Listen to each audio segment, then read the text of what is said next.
வணக்கம்.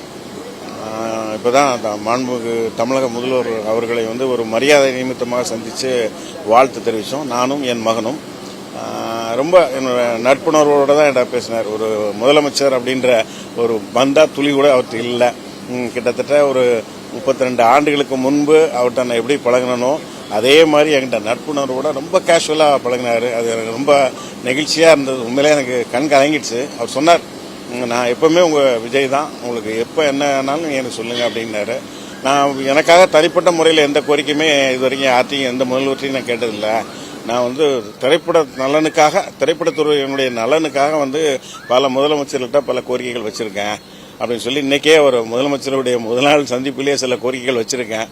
குறிப்பாக அந்த பெப்சி தொழிலாளர்களுக்காக முன்னாள் முதல்வர் திரு கலைஞர் அவர்களால் கிட்டத்தட்ட பையனூர் இடத்துல 105 ஏக்கருக்கு மேலே இடம் கொடுத்துருக்காங்க.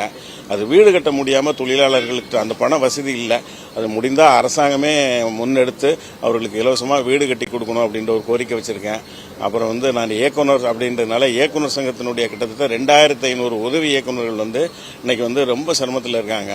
அவங்க வாழ்வாதாரத்தை மேம்படுத்துறதுக்கும் அவங்களுக்கு ஒரு 50 ஏக்கர் இடம் அவங்களுக்குன்னு தனியாக எங்கேயாவது திருவள்ளூர் பக்கத்துலேயோ இல்லை செங்கல்பட்டு பக்கத்துலேயோ எங்கேயாவது ஒதுக்கி அவங்களுக்குன்னு கொடுக்கணும் அப்படின்னு சொல்லி அப்படி ஒரு கோரிக்கை வச்சுருக்கேன் நான்.